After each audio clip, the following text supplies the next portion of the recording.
Here we go, brownies. Here we go. Here we go, brownies. Here we go. Yeah, this for my dogs from the east to the west side. You rockin' brown and orange with me, baby. Let's ride.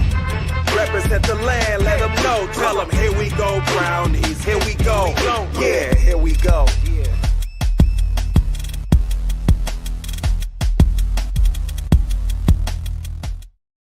Welcome in, everybody, to another episode of the Here We Go Brownies podcast. I am Ali Ellery, coming at you live from Pensacola, Florida. Joined with me, as always, out in beautiful Cleveland, Ohio. Dustin, how you living?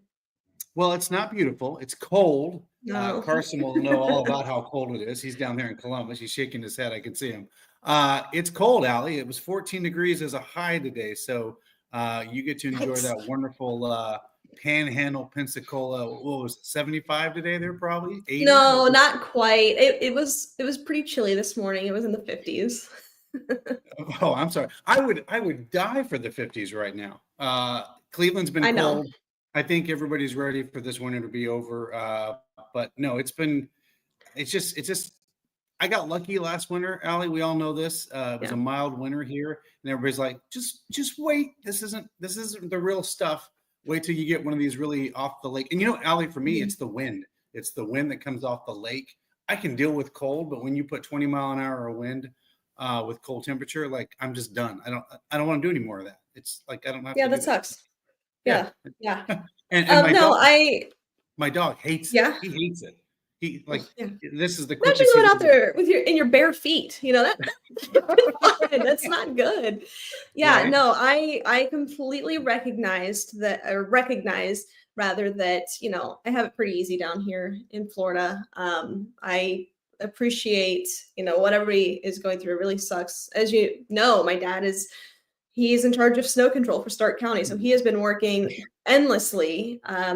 He said the worst winter that he can remember. So I feel for you guys. It's terrible. That just sucks. There's no way around it. But nonetheless, we're really excited. Tonight's going to be a fun show. We are going to bring Carson Hinzman on here in just a few moments. Ohio State national champion. Love saying that. Really excited to talk to him. I know last week we announced that Nathan Zagro would be joining us. He is a little under the weather, so we're going to postpone that interview. So just stay tuned, and we'll have him on stay tuned until next week. We'll have him on. But of course, as always, we'll bring David on and talk about the medical things that's going on with your Cleveland Browns and what's happening around the league. So we're going to get into it. Dustin, before we bring our friend Carson on, why don't you tell our listeners about Legacy Integrated? Yeah, guys, if you want some passive income and you want to learn how to do that from the comfort of your couch, that's right. One of the newest show sponsors, Legacy Integrated, assists individuals with hands-off diversified investment options that target generation passive income. Email Brian at thelegacyintegrated.com with an email subject line passive income. Think about it.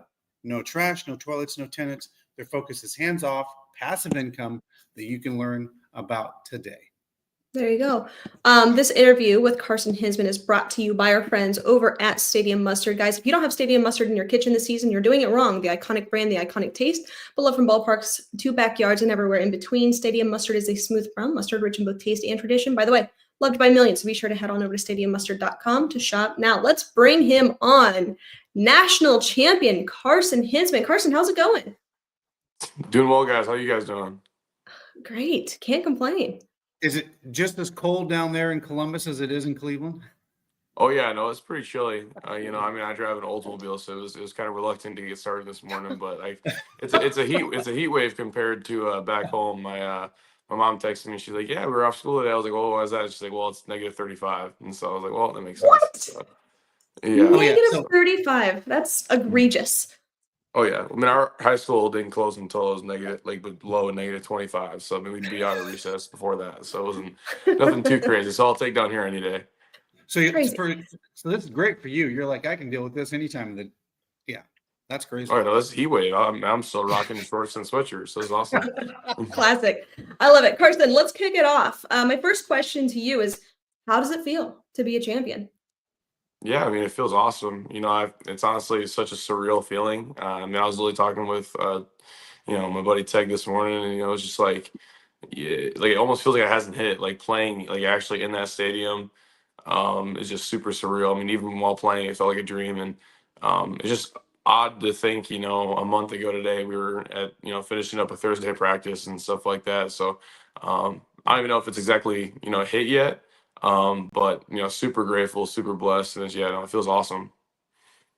So, Carson, question. I know we got to talk a little bit down there at the Northern Mall with that signing and stuff, and it was really interesting. Allie, I haven't even told you about this, but obviously he comes from Wisconsin, and Wisconsin was heavily recruiting him to go to college there, and they brought out they rolled out the red carpet, and he said, "Oh, I know who Joe Thomas is. I met with Joe Thomas to get me to recruit to the University of Wisconsin Badgers." And I was like, "Oh, that's too funny because Joe Thomas comes on our show. Obviously, he's a big, he wears the Badgers pridefully, but but I thought that was a really interesting, unique story. And for our listeners here, kind of share it because that was a big thing for you to leave Wisconsin and go to Ohio State. I know they heavily recruited you, but kind of talk about that process, like a lot of kids go through today, trying to figure out where's the right fit for me, where should I go, and man, if they're bringing in Joe Thomas, I mean, they're bringing in the heavyweights to try to keep you in Wisconsin.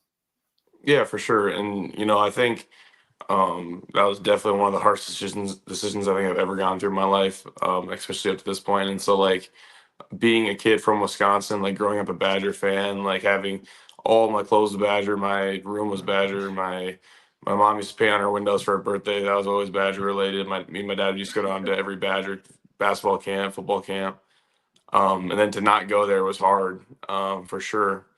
But at the end of the day, I think my dad did a really good job, and my family kind of did a really good job of just being like, obviously we'd love to see you there, but at the end of the day, it's the best decision for you, and the best decision for you is gonna be the best decision for everybody, even if you are a little bit farther from home, which is tough, And so I think just going through the whole recruiting process and seeing which place fits best for me and how I best relate to the guys. I mean, it's definitely hard to say no when you got like Joe Thomas and Coach Alvarez on the phone at the same time, and Coach Alvarez obviously very forward, and he's like, who's committing right now? We're like, you know, um, but it was really cool opportunity to be able to get recruited by him, and his wife grew up like 15 minutes from my house, so it's kind of cool to like have that little connection there. And I know he has a farm down in southern Wisconsin right now, so farming kind of connected there a little bit too. But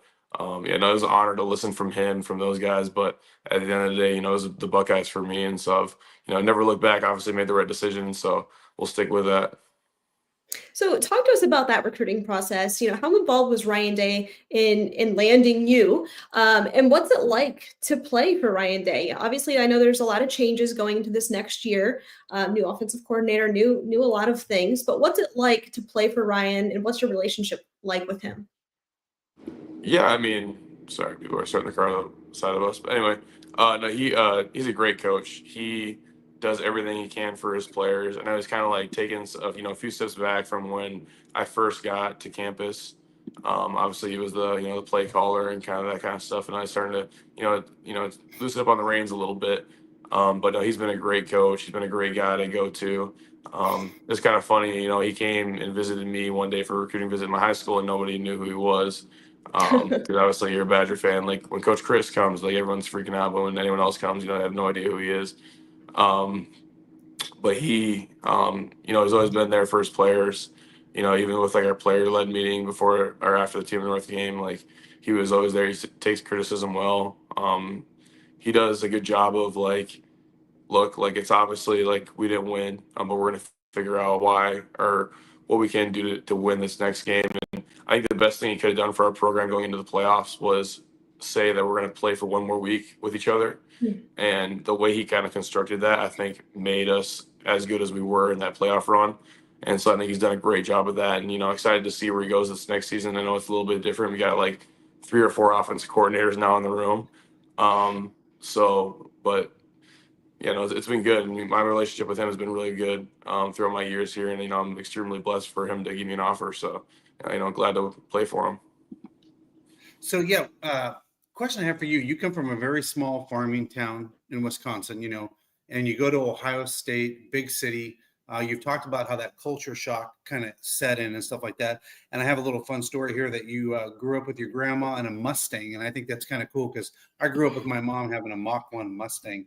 But just wanted to, share that hometown, like Allie, you can relate to this too. She grew up in Magnolia, Ohio, which is just a dot on the highway outside of Canton, Ohio. But kind of explain, transitioning from a small town, being on a farm, close-knit family to now being thrust into the city, the fans and stuff like that. It's a big adjustment. Like you said, it was a culture shock for you. Explain what that transition was like.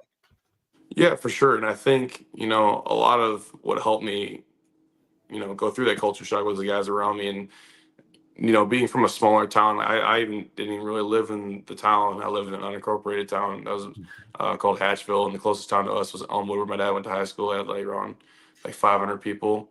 So obviously it's pretty small. And then growing up on a family farm, it's very different. You got to adjust to a lot of different lifestyles. And even moving in with, my first year roommates, like Avery, who was from St. Clairsville, Ohio, and Teg was from Cincy, but originally from the Congo.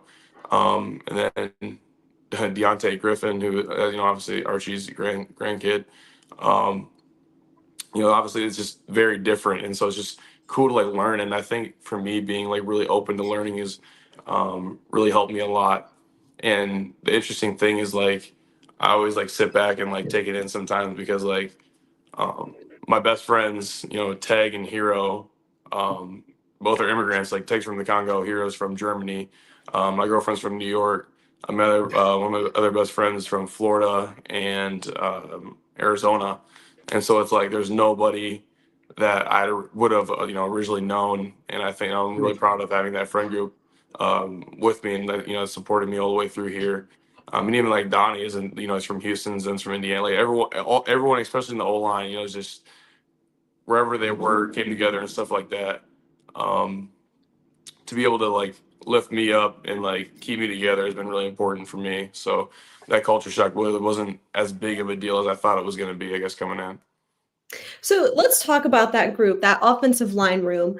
And I want to talk about your running backs, your quarterback also. But I want to talk about Seth McLaughlin. What impact did he have on your development? I know he got injured. You stepped in a very big way. What did you learn from Seth? And, in those months leading up to it, how did he kind of impact your development as a player?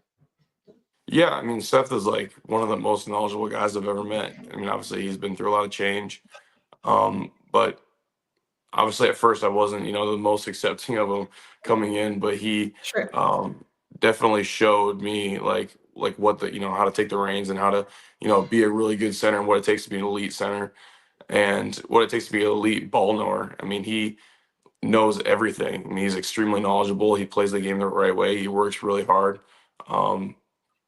And so watching his transition from a guy who was a lead ball player wasn't, I he says it, so I'll say it, but I kind of beat him up a lot in the weight room, so it was always kind of fun. But watching him transition to merge those two together was really important for me because I didn't really have that, Whippler left, he's on the Browns right now. He left after his third year and they kind of looked at me to take over the reins, which I was trying to do, but I don't know. Looking back now and watching that, I was a completely different player. I wasn't in the same hemisphere. So be able to kind of sit back and take that kind of secondary role and kind of watch from, one of the greats, obviously the greatest in the country, was really important for me.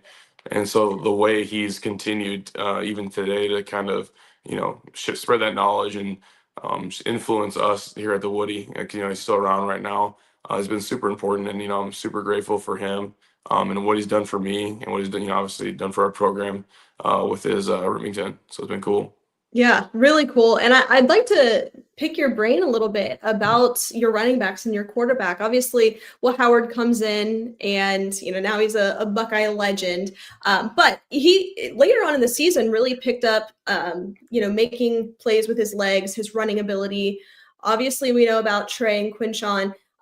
First, I want to ask about what it's like blocking for them. They're two totally different backs. Do you kind of have to shift your play style when Quinshon's in versus Trey? What does that look like for you as a player? I don't know if we have to shift our playing style. But yeah, I can definitely attest to the point they're very different backs and two very different people. So like, it's just fun to play with both those guys because it seemed to always like switch off. Like one was having a night and the other one was kind of playing a sporting role. Then all of a sudden the next game it completely flipped. And so it's always fun to see those guys go off and try to chase those guys. And even though they're running like way faster than you are, um, but no, it's always been fun to block for those guys. I mean, even Will, when he's not tripping over his own feet, he's a pretty good runner, so it's always fun to watch him.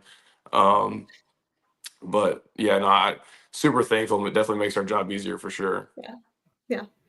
So Carson, we talked earlier in the show about Joe Thomas, and when we've had him on, how he would study his footwork, just pivoting his foot by a quarter or half inch, how he studied the game. And obviously you're a student of the game.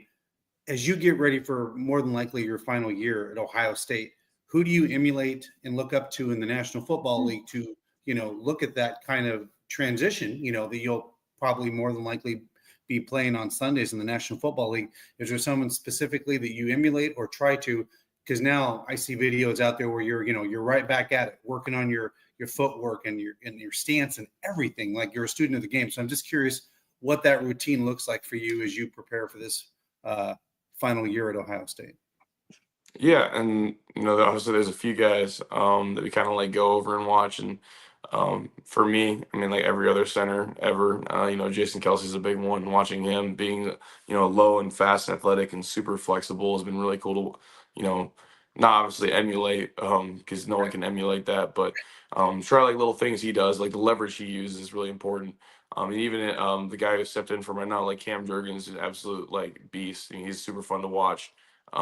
Watching the way he throws his hands and gets first touch on a lot of his defenders is really cool. I think those guys are a lot like probably the two biggest for me. Watching, then there's other guys like obviously like Creed Humphrey, and I'm trying to think. There's a couple others that we'll kind of spin through and watch tape depending on who they're playing. Um, but yeah, I mean, there's a heck of a lot of good centers in the league right now, so it's been cool to be able to try to learn from them and kind of like learn their ways and try to interpret it into our game right now. Even though kind of with the new coaching a little bit, it's been a little bit on our own, but it's been good to try to emulate some of the greats. Carson, what's it like? What's game day like for you? First off, can you guys hear me? Okay, my AirPods are driving me nuts. Okay, what's it like for you on game day? What's kind of the day in the life like for Carson Hinzman?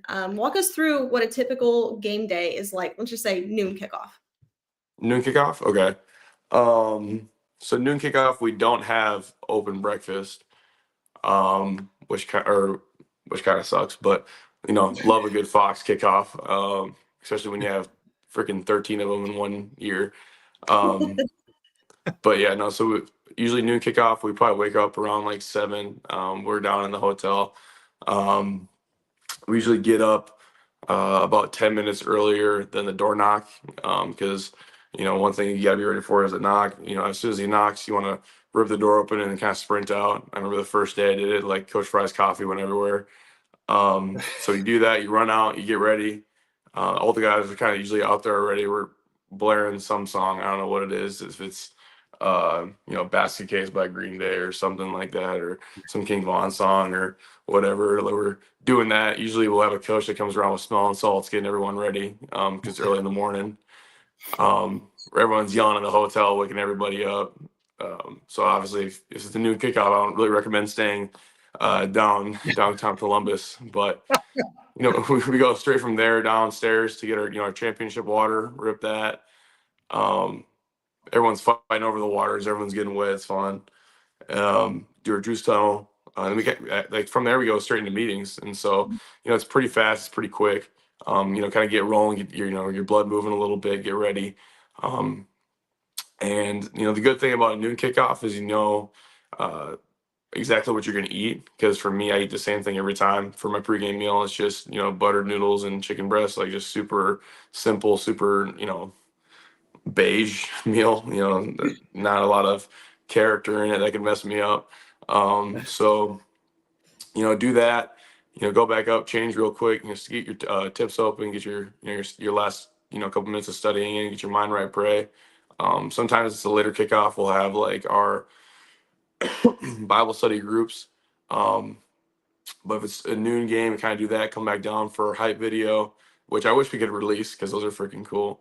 Have our hype video, and from there go on the buses. Get your headphones on, get your mind right, and get going over and get your eye black on and start playing. So I mean, especially the noon kickoff, everything happens super fast, and so it's been obviously we had a lot of them this year, so got used to it, got in a little bit of a groove, so it was fun.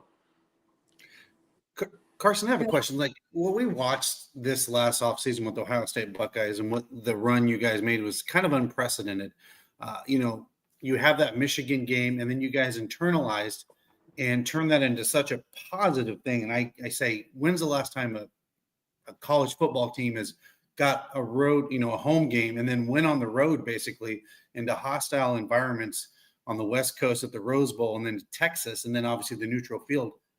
What was it like internalizing that and just putting all that energy into week by week? Because I'm a huge fan of college football, and I don't think I've seen anything like this in as long as I've lived, where a team did this and went on such a terror of a run and dominated teams the way they did. Yeah, and I think a lot of that came from our meeting we had before we went out there. And I remember going out like into the first playoff game at home, and everyone's calling it Nayland North. It's Yep. probably 50%. It's not even a home game anymore. It's a neutral game. There's orange everywhere, and I think just us being like, on one hand, all we wanted to do is play for each other, and all we wanted to do is play for one more week with each other. On the other hand, we're just kind of pissed off that everyone's kind of counting us out. So kind of coming out with that attitude and that mindset, it was just different. Like, you just tell immediately when we hit the field, I was like, all right, we're about to roll. And I know I'm not throwing any shit at them. Obviously, they came out and with no shirts on, and everyone, like a couple buddies from back home, they're like, why don't you have your shirt off, like a shirt off and everything? I'm like, well, I'm from the north, so I know when to put a jacket on. So I'm not doing that. But yeah, and I knew we were gonna roll. And then since then, like, Coach Day kind of said, if we win this first one, we're gonna get a lot of traction, we're gonna get a lot of momentum. And I think he was completely right about that. And so I think to be able to kind of buy into that and just, like I said, just play for one more week with each other was, the perfect thing we needed to get that mindset going and kind of go out to, like I said, you said, like a hostile environment. Because in our head, we were predicting we're going to play Oregon and California. We were going to play Texas and Texas. And then obviously ended up playing Notre Dame, but we thought we were going to play Georgia and Atlanta. So we were predicting to be, at away games for all three. And so, like I said, we were ready for it. And it worked out the way it did. So we're super thankful for that. Yeah, you guys were, every single game. I don't know about you, but I'm a little superstitious. So my husband and I, for every game, we're huge fans. So for every game, we ate the same thing. We had meatballs and martinis every single game. We wore the same clothes every game playoffs. Now, we actually just got back from our honeymoon, and Carson, we were terrified because we were going to have to watch the national championship game in Germany. We were in Europe. We had a snowstorm. We actually didn't get off the ground, so we watched it in New York. We were actually quite relieved to be able to not be up at 4 a.m. watching the Buckeyes play, just, for our own personal sanity. But we're a little superstitious. Do you do you let superstition play into your game day at all? Like, do you wear the same thing, eat the same thing? I know you mentioned the butter noodles and the chicken, but do you have any other little things that you do just to keep your head right? Oh, absolutely. And I feel like everyone has to. I mean, that's what I was telling a couple of the guys. I was like, man, or a couple of the fans I met, but before going into the playoffs, I was like, whatever superstitions you got, keep doing it. And for us, one of it was actually bringing my girlfriend's dad to every game. We never lost a game he was at, or he's ever been at. That's what he told me before we went on the run. So we never did that. So he came to every game. I made sure, I was like, look, Mom, I'd love for you to come, but we need to win this game. So that I got a certain couple songs I'll play before every game. There you go. And always want my routine to be the same, because whether it's a noon, 3:30, 4, 7 or 8, 8 p.m. kickoff, want everything to be the exact same. And like little stuff, like I always write Isaiah 6:8 on my forearms, kind of get ready. Do my eye black the exact same. Like I said, everything is the same. Trying to just get your mind right no matter the situation. And I think that helps a lot with, easing nerves and stuff like that, because you get right back into the same mindset no matter where you are. And so I think for me, superstition or routine or whatever you call it, is definitely a big part in what I do. And I know it's a big part of, a lot of guys on teams for sure. Definitely. Just going into this next year, I know a lot is changing, right? We understand that. And, going into this, what are your personal goals as you look to play the next level at some point in your career? What are you going into this upcoming season? What are some of your personal goals? Yeah, and I don't know if I have really any. Maybe I have some like obviously some personal objectives, but Mhm. overall, I think for me, just to learn as much as I possibly can, and to become as great of a player as I possibly can, and let everything else kind of like work itself out. Talking to Seth and talking to a few other guys who are in the league right now, are going to be in the league. I think their message to me was like, don't worry about the league because it'll get there. And I feel like for a lot of guys, they put a lot of emphasis on that rather than just, I'm just going to work as hard as I can right now and it'll kind of work itself out. And so for me, going into this off season, like I'm going to try, there's weight room goals. Like I got to, cut down my 20 yard split time. Like little stuff like that, little athletic stuff, as well as like, body fat. I want to get more lean and put, better mass on my body, and give myself every single opportunity I can to be the best player I can be come this fall. And then with our new, Coach Bowen being an offensive coordinator, him coming in, trying to like soak up every little thing he's saying, has been really important. Trying to learn everything I can from him, because obviously he's a great mind in football as well. So just to become the most knowledgeable and the most, I don't say useful. I guess I'm, Sure. blanking on the word, but whatever I can do to put my body in the best position to go play as hard and as fast as I can, Yeah. I guess is my goal. That's awesome. Well, we are rooting for you big time over here. I'll get you out of here on this one. We sincerely appreciate your time. But my last question to you is, I have my cousin Aiden. He's a senior in high school, plays center, and he has aspirations to play at the next level. What would you say to him and all other aspiring young athletes that want to play at the next level, whether that's Ohio State or maybe a D3 program? What would be your advice to those high school seniors that are looking to take the next step in their career? Yeah, it's possible. I think it's the best advice you can give. I mean, like, it's not easy. Obviously, it's really really hard, and like as soon as you get an offer because you work really hard for you, like okay, well I did it, and then it gets like way harder when you first get here. Um, so I think just that it's possible is like the biggest thing I can give, because like I came from a town in the middle of nowhere, and my dad helped me out a lot with driving us around the camps and getting us to know different coaches and stuff like that. Because like even if a coach isn't going to offer you, like he should know your name. Even if he's not gonna do something, like he knows someone that could. Obviously, if he's in the position where he is, like he knows somebody. And because like everything is so tightly knit within the coaching community, like whatever you do, if you go to a camp, he has to know your name, and you got to ask him like what you can do better, and just like giving that good kind of like perspective and stuff like that for kids kind of coming from the community I come from has been important. I mean, like um, there's no way I should have been the first, FBS player to ever come from my high school. I feel like there's been way better athletes than me, but like I feel like a lot of people don't know the exact methodology or the best, path to get there. And so I think just the mindset of it's going to be really hard, but it's definitely possible, I think is important for a lot of people. Awesome. Thanks so much for sharing it. We really appreciate having you on. This has been a lot of fun. For sure. Thank you guys. I appreciate it. Of course. Thanks for taking the time for us. Carson, thank you, and hey, good luck to you this year. Yeah. Best of luck to you. Thank you very much, guys. I appreciate it. Have a good one. Thanks, Carson. All right. That is Carson Hinzman. That was fun. Dustin. Really good time. Really cool talking to him. That interview, again, was brought to you by... Well, that's like a person. That's almost... You good? All right, we're going to kick off. All right, and we are going to bring Dr. David Ullery onto the program. This is brought to you by our friends over at Lorella Vineyard. Here we go, Brownies Nation. Larry Lorella from Lorella Vineyards. Dustin Cook from Here We Go Brownies. We're here to talk a little bit about Here We Go Brownies wine. Dustin, let us know. That's right, guys. The season wasn't what we wanted it to be, but the wine is amazing. Platinum winning, award winning wine. Here We Go Brownies wine. Come get it here at the winery or go to lorellavineyards.com.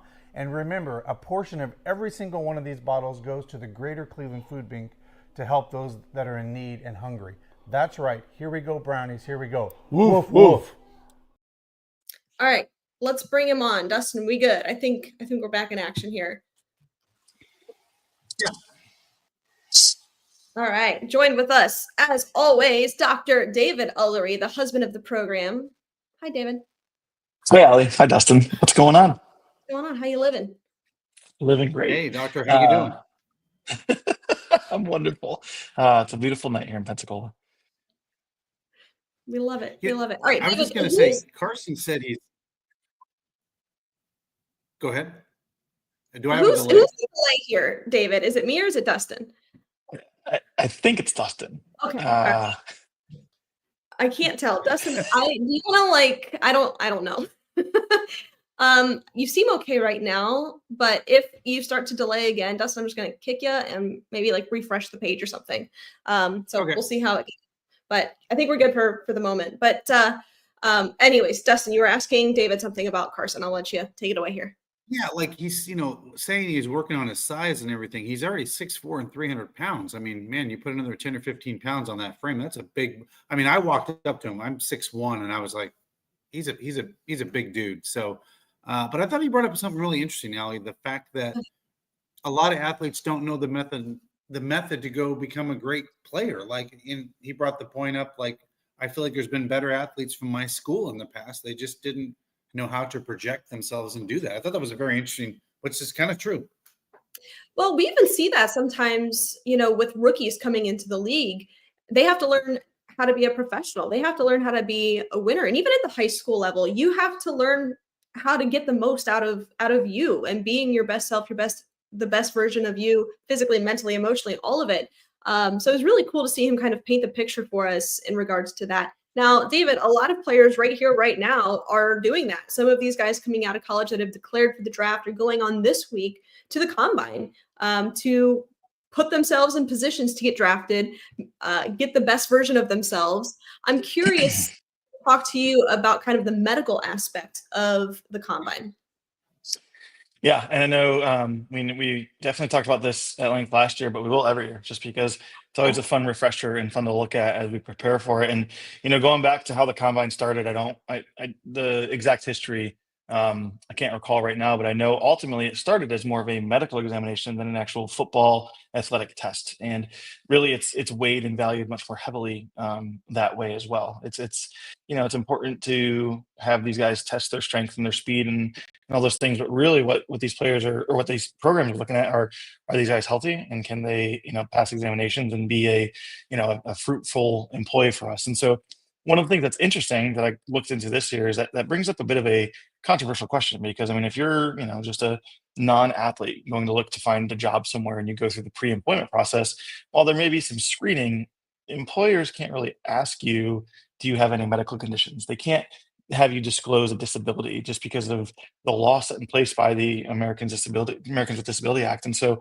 there's some kind of intrigue surrounding the NFL and the combine with that because essentially all these players are going through medical examinations and telling or giving up or revealing all of their medical secrets, if you will.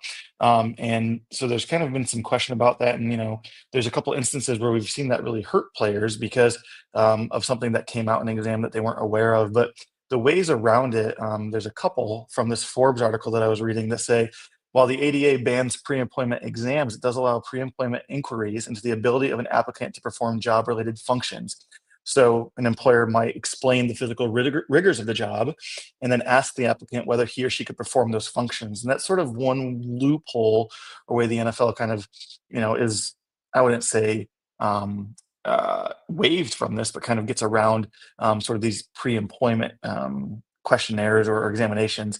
Another thing is that you could argue that these players who are at the combine are volunteering this information because they are there on a voluntary basis, obviously looking for prospective employment, but at the end of the day, they are giving away this information and signing a waiver saying they allow disclosure of this to teams. And so that's another kind of way for them to be not be subject to any sort of, I guess, suits from this.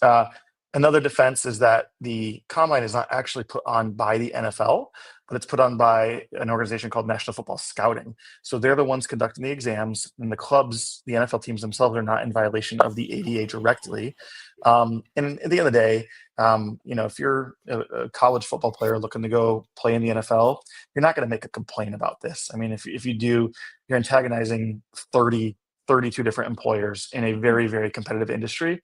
And while, it may not necessarily, turn out the way you expect it to, it could also mean the end of your career, because no one has to hire you in that situation. If you're kind of whistleblowing or raising red flags, they're going to pretty quickly be like, this guy isn't, what we want or what we expect from a player. And so it's interesting just because, we all protect our health information very closely.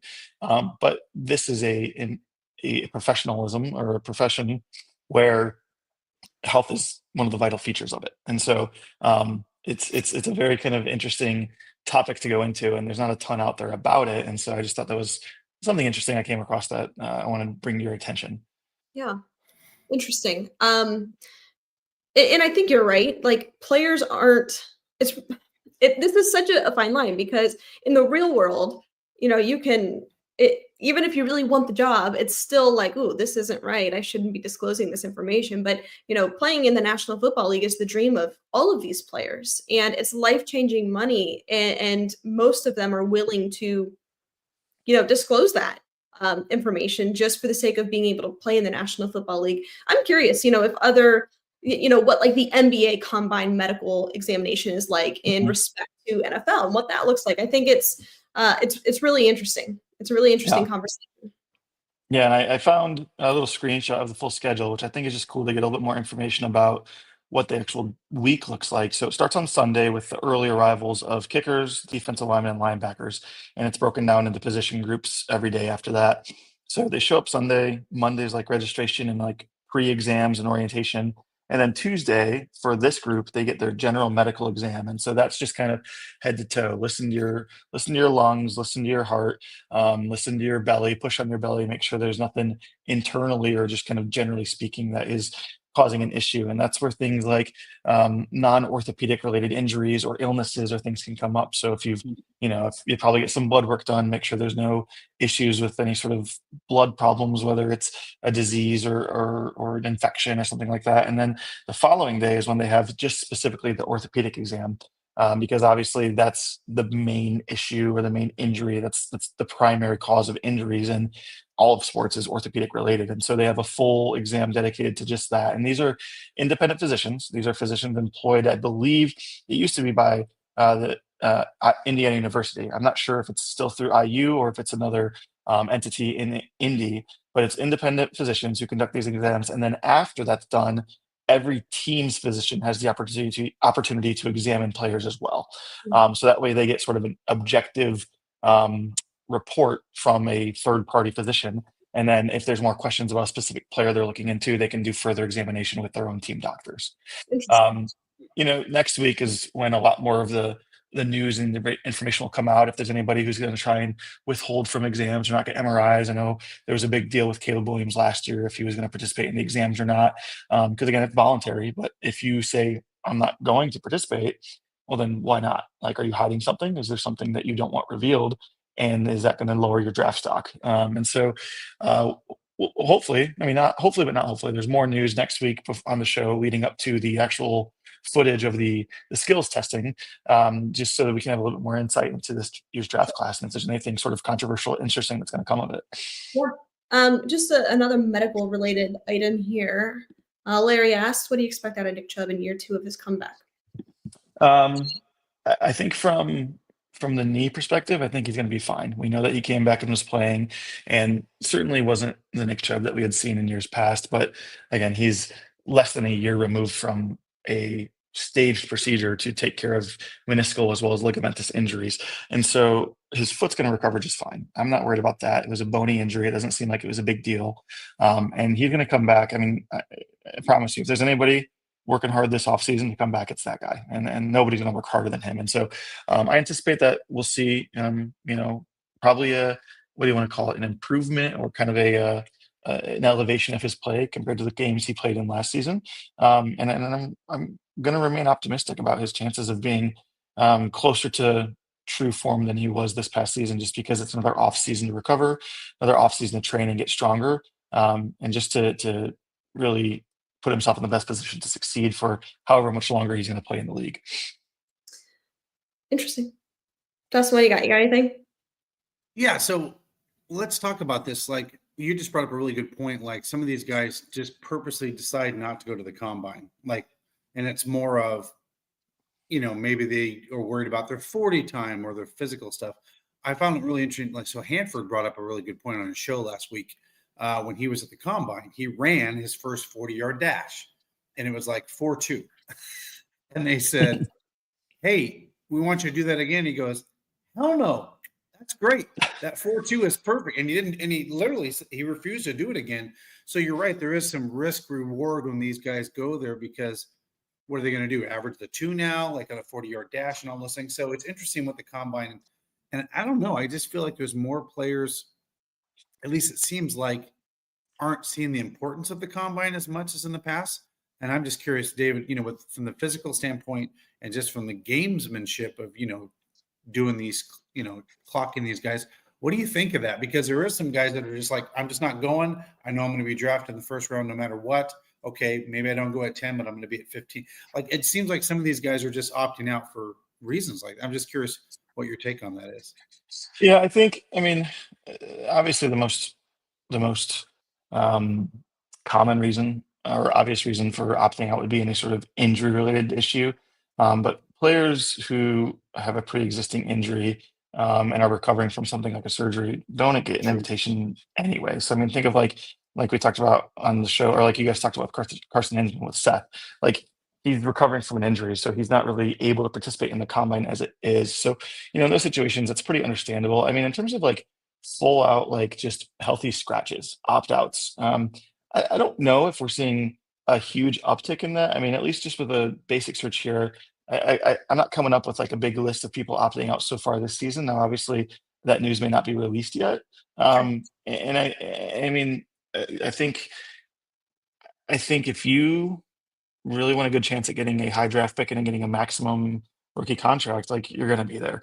I know a lot of guys maybe will lean more heavily on their pro day or try to take advantage of the pro day at the school because they're in the comfort of their own practice facility, their own field, their own players and coaches. And so, that's another opportunity to showcase what they have. But I mean, at least this year so far, I haven't heard of any significant number of people opting out, but hopefully I can get more information about that next week, just to, I guess, have a more informed conversation with you about it.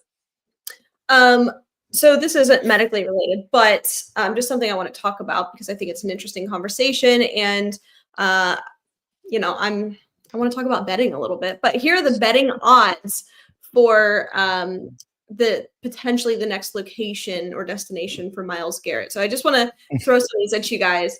At number 1, you got the Washington Commanders plus 300, Eagles plus 450, Bills plus 550, Lions plus 650, and Bears plus 900.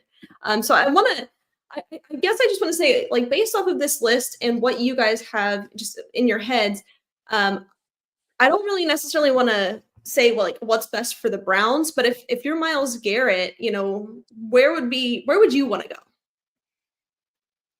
I have a couple answers. Let's hear it. Eagles. Sure. There's already a relationship with Andrew Berry in that organization, and people familiar in there that he could make that trade happen. It's a really bad first round pick, though, right? It's the last one of the first round, so it's not really like a great pick. Second, yeah, I guess I don't want to like necessarily see like what can we get in terms of like like for him. But, like, I guess what's the best landing spot for Myles Garrett, the player? Not as Browns fans, but like Myles Garrett, the player. Because the Browns are playing tough ball or, hard ball right now. So, where I think he ends up, quite frankly, I don't think he gets to go to a great contender, but he doesn't go to like a terrible team. I can see us getting the 10th pick and him going to the Dallas Cowboys. He goes back home to the state where he came from, a team that's, they didn't make the playoffs, but they're not terribly too far off. You put a guy like that on that defense and you get some key players on offense, and we get the 10th pick in the first round and the second pick and some other stuff. Okay, I think the Browns got to start thinking about that, right? Like now you have the number 2 and the 10th pick. I don't know. I'm just guessing. I think that's fine. And yes, certainly when you're looking at it from Browns perspective, there's some good there. But I mean, like, if I'm Myles Garrett and I'm saying, where do I want to go play? What's the best case scenario for me? It's not Dallas. I don't care if that's home. I don't care if it's familiar to him. Dallas is not the next best contender that he can go play for. Adding him to their defense doesn't fix their problems on offense, doesn't fix their coaching problems, and I'm just not optimistic about that. Sure, they have a new coach, and so we can ascribe to the new coach theory, and maybe they're going to really turn it around and go win a game. But I mean, look at it. They haven't been to a championship game in like 30 years, and when's the last time they've won meaningful playoff games? So if I'm Myles, I don't want to go to Dallas. If I'm Myles, I think Eagles, is a pretty obvious choice, like you said, but it's so hard to repeat in the NFL. And so I would kind of keep that in mind, knowing like there's going to be contracts that they're going to have to maybe give up on, or contracts they're going to have to like move around to make it work for him. And so they may lose some of those key pieces. But you look at a team like Washington, who's got a quarterback on a rookie contract and a lot of young, athletic, talented players. I think Washington, if I'm Myles, would be awesome. It's a great city. It's an up-and-coming team with a really energetic coach who I think players love to play for. And so I would definitely want to be in position myself in somewhere like Washington. If I'm Myles, I would entertain the idea of Detroit too. I mean, they've now, 2 years in a row proven that they are a good team that can make the playoffs. A little bit of a drop off this year in terms of their run, but they still have a young team that's got some players to move around. And, I think if I'm Myles, being paired opposite someone like Aiden Hutchinson is going to be pretty tempting and pretty entertaining because you can really get after the quarterback. I think, otherwise the Bills, I think it's a good place to land no matter what, because, you're in your other good organization, but I just see a lot more upside with a team like the Commanders right now. And that's probably, if I were Myles, where I would want to end up at this point. I think that there's a couple of teams that aren't listed that I think are intriguing, that fall into that category of maybe 1 or 2 players away from being a real contender.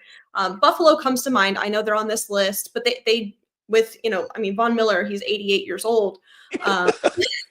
You need fresh legs in there. And I think he would kind of take that defense to the next level. Regardless of where he goes, he's taking the defense to the next level. We know the player that he is, especially with a fresh start and optimism and his lens. We know he's going to produce. I also think that Houston makes some sense also. They have a really young defensive line. They've got, Will Anderson Jr., who's really good. We know the player that Azeez Al-Shaair is. Now I know he's not necessarily a defensive end in the traditional sense, but, they can get after the quarterback. Adding another veteran piece, I think, would be beneficial to them. But another team that comes to mind for me is not necessarily a contender in the next year or two, but definitely making some moves to get to that point and some familiarity is the New England Patriots. They've got a lot of capital to give up to get a player like Myles, familiar with Mike Vrabel, obviously, this past season. They've got a young team. They need that veteran presence. Now, as I've watched Myles Garrett since 2017, I've kind of learned a few things about him. One, he likes being that veteran presence. He likes being kind of the hero on defense. Who wouldn't? Right? Like, that's just, the role that he assumes there. I mean, he's such a force of nature. I think it's very intriguing for him to maybe go to one of those teams and be that guy to get them to the next level. But also David, we've talked about this.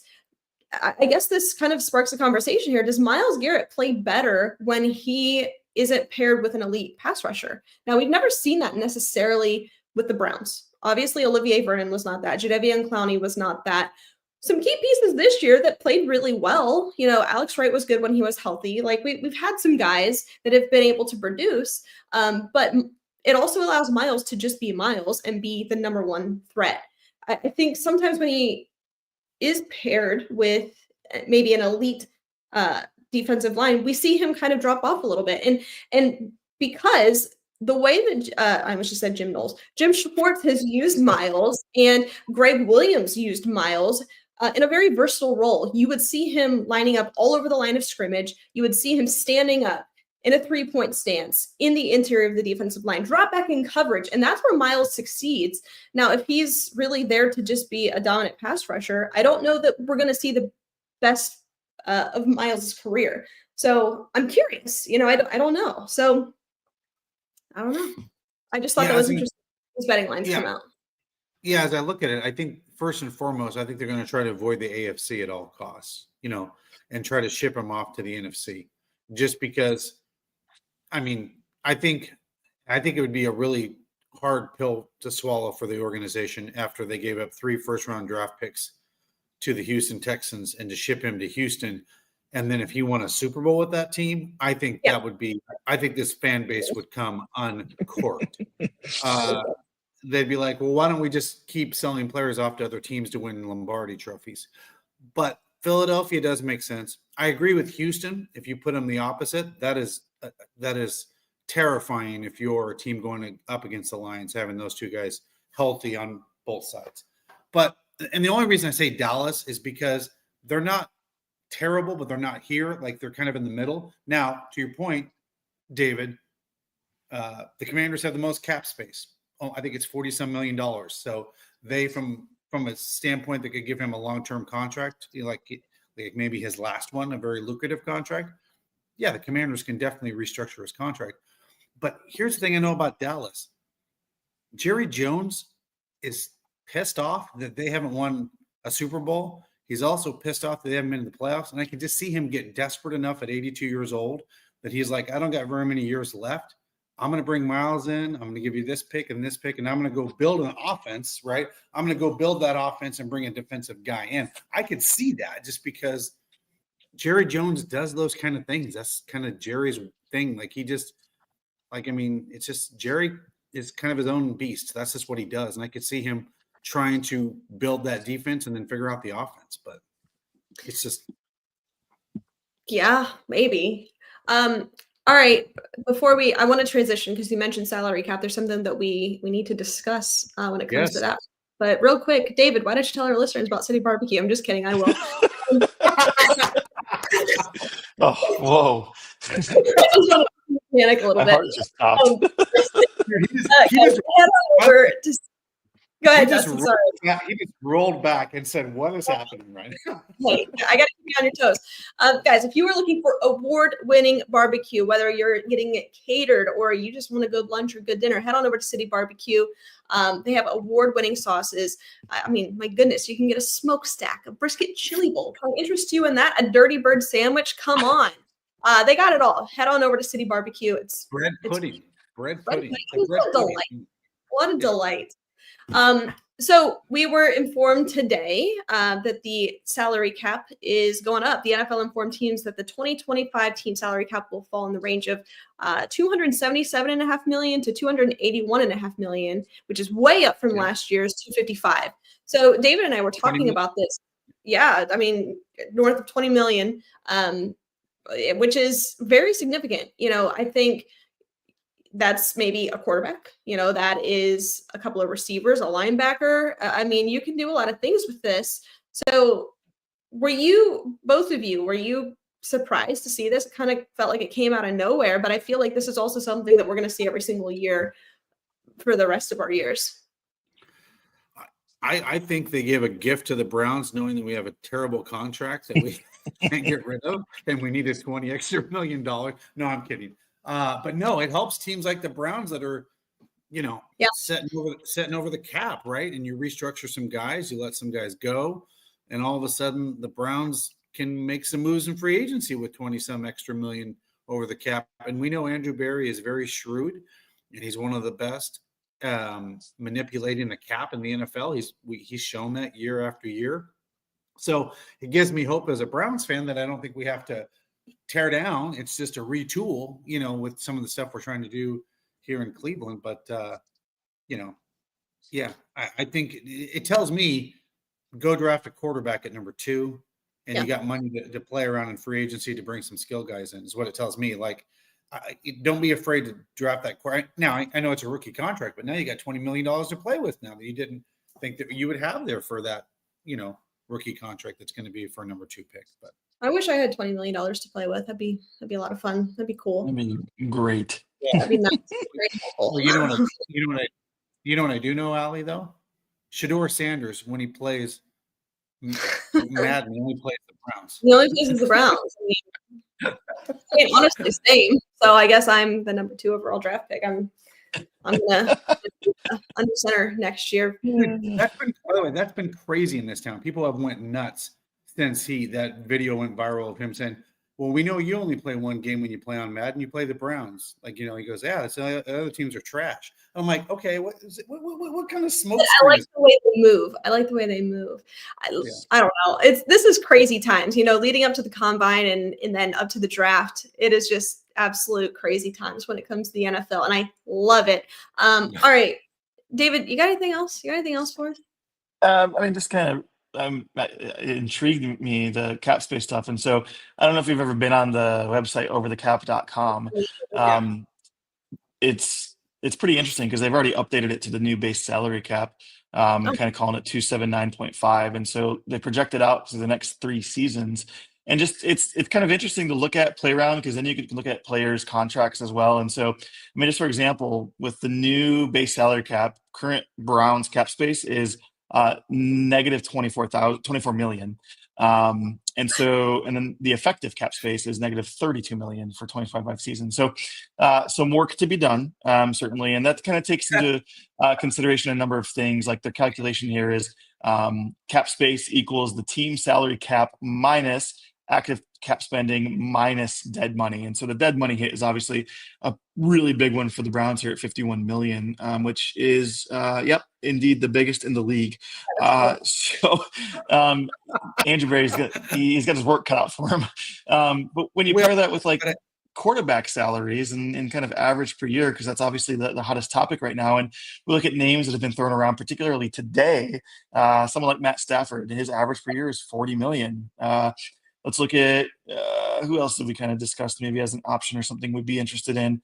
We can kind of drop down to Sam Darnold, 10 million a year.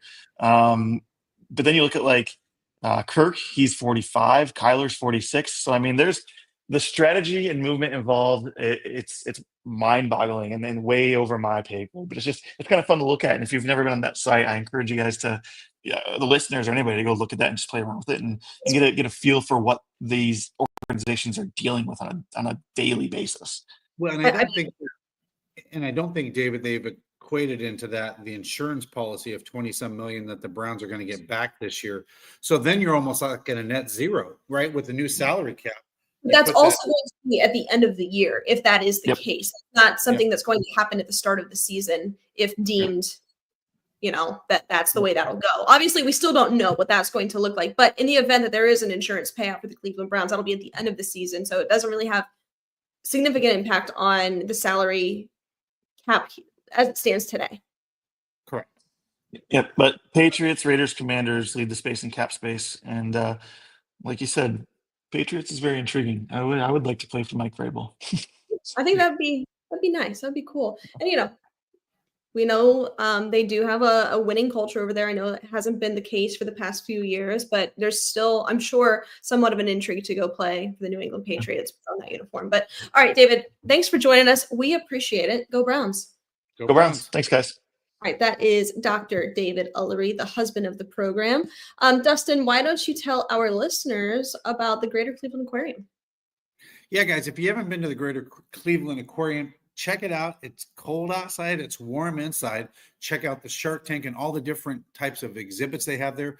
Take your children, take your grandchildren, or just make it a full family event. And of course, soon after, as soon as the weather warms up here, that's right. Or look at now, book your trip on the Sweet Caroline. That's right. Sorry, not Sweet Caroline, Lady Caroline. Not Sweet Caroline. That would be the song, not Lady Caroline. But Lady Caroline, that's right. Lady Caroline that takes right out of the Cuyahoga River here in Cleveland. Check them out. Great for parties, events, all different types of things. They do lunch cruises, they do dinner cruises. We're actually thinking about doing an actual Here We Go Brownies show from the boat this year. So it's gonna be a fun thing. And I'm reading Jason's comments. I'm not even sure what he means by so Dustin, I don't know if you know this, Jason, but next Wednesday he's actually going to be doing this podcast live from the Shark Tank at Greater Cleveland Aquarium. He'll be in it. No, I'm not a fan of sharks. I like looking at sharks, but I'm not a don't put me near a shark, okay? Yeah, I'm also not the best swimmer in the world. So, fun fact, you probably didn't know that about me. I can get in the water, but I'm just dangerous enough to maybe survive. But I don't have a fear of water though. But yeah, I would agree. I'm the same way. I'm not like swimming laps, out in the pool every day. I'm not like an Olympic swimmer, but I can like survive if I had to. It's not my favorite. Tread water, as one might say. Yeah, for long enough. I agree. For enough for maybe a rescue boat to come and get me.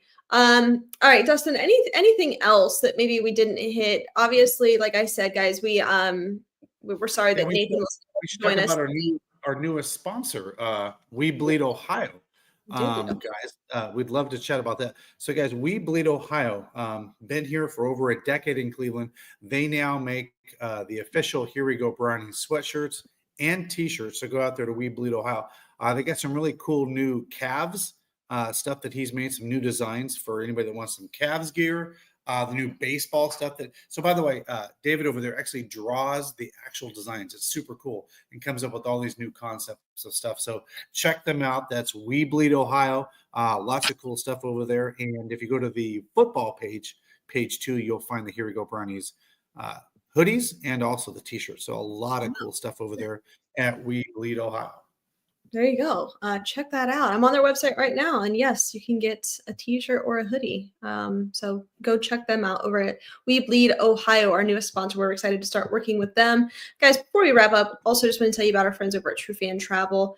True Fan Travel unites fans through all-inclusive sports travel. They've got seamless accommodations, exclusive experiences. Together, we create unforgettable memories that celebrate the love of the game and being together. So be sure to check them out. And I was just going to say, use the code Brownies for $100 off your deposit for your trip to London. Brownies. Who doesn't like saving $100? Go over there and put in the code Brownies and save $100 on that deposit. If you want to go across the pond to London and watch, I'm going to say they're taking on the Dolphins. That sounds. I could see that. That seems like a London. Yeah, that seems like a Londoners kind of game. It does. Before we wrap up, Jason, totally forgot to get to this. I'm just, kind of a busy show. But yes, the Browns did terminate the contract of Nyheim Hines today. I think, never played a snap for the Cleveland Browns. I think that we obviously know the direction that they're going at running back. I would imagine here in April, upcoming in April, rather, the Browns will be drafting a running back at some point.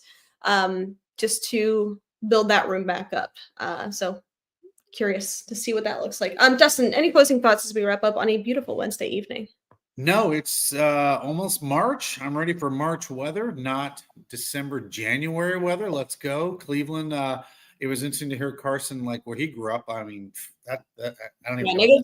-35. That's brutal. I don't even know what life like that is, to be honest with you. Like that scares the hell out of me to grow up in that. But great to have Carson on. Look for more guests to come. By the way, Nathan Zagura, like you said, couldn't make it. If anybody watches, like we all do, Cleveland Browns Daily, he literally lost his voice today. So we're like, you need to keep your voice.